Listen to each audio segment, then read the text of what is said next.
Pansin mo ba na sa bawat scroll natin sa social media, minsan mahirap nang tukuyin kung ano ang totoo at hindi?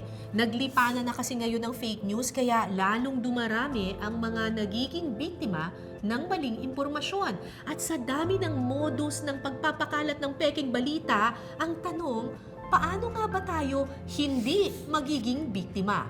May paraan ba para matukoy kung alin ang totoo at alin ang peke? Siyempre meron! At tuturuan ko kayo. Ako nga pala si Cara David ng UP Journalism Department at ngayong araw, bibigyan ko kayo ng 5 tips para hindi mabudol ng fake news.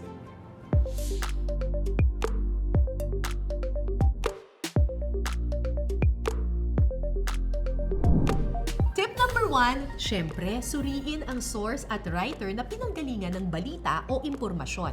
Tingnan natin ito. Bago pa man sumikat ang mga marites, isa na si Queen P, Pia Wurtzbach, sa mga naging biktima ng mga chismosa online. Ayon sa isang artikulo ng Asian News, nabalita raw sa isang Malaysian TV network na nagpuslit daw ng droga si Queen P noong 2016. Medyo na-shock ako sa balitang yan. Pero, nabalita ba yan sa TV? Parang wala naman akong naaalalang ganyan. Paano nga ba ito nasabi ng Asian News? Pero teka, sino ba yung Asian News? Tara, i-search muna natin. Asian News.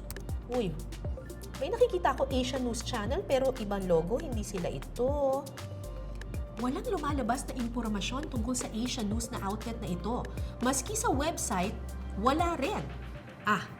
Merong writer News Arena ang pangalan. News Arena. Wala ring available na impormasyon online tungkol sa writer na ito.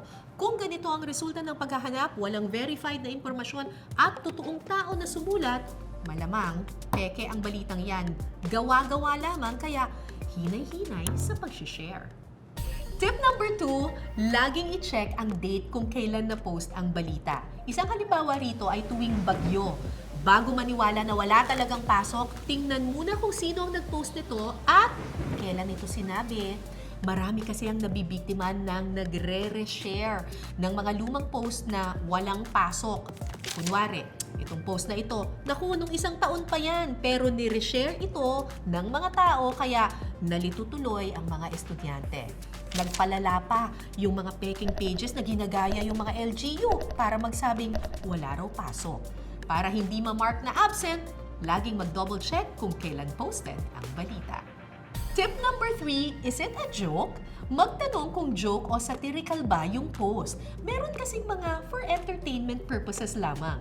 Tulad ng mga post ng Cebu Dairy News. Hindi po daily dairy as in gatas. Sa kanilang page, may nakalagay na satire page. Ibig sabihin, biro o katuwaan lang po.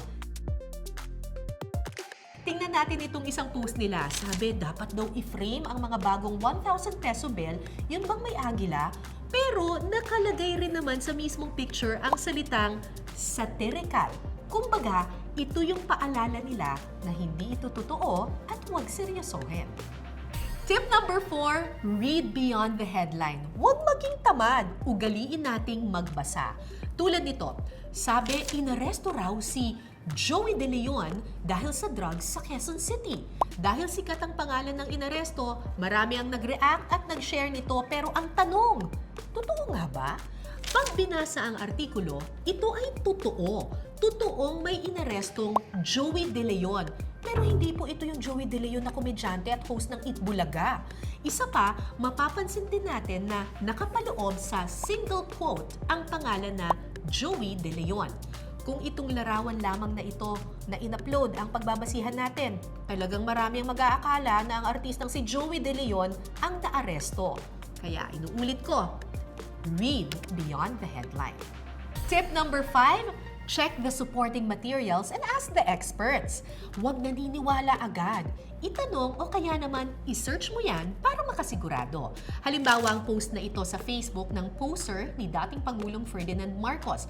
Ang sabi, ilang lugar sa Pilipinas lulubog at magiging bahagi ng karagatan makalipas ang ilang taon. Nakakatakot Pero, totoo ba talaga to? Search nga natin.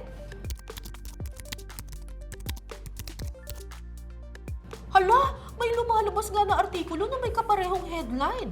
Kung babasahin natin yung mismong balita, parang kapani-paniwala ito dahil may research na magpapatunay na totoo ang balitang ito. Ang sabi pa, the Asian Development Bank said that more flooding and typhoons.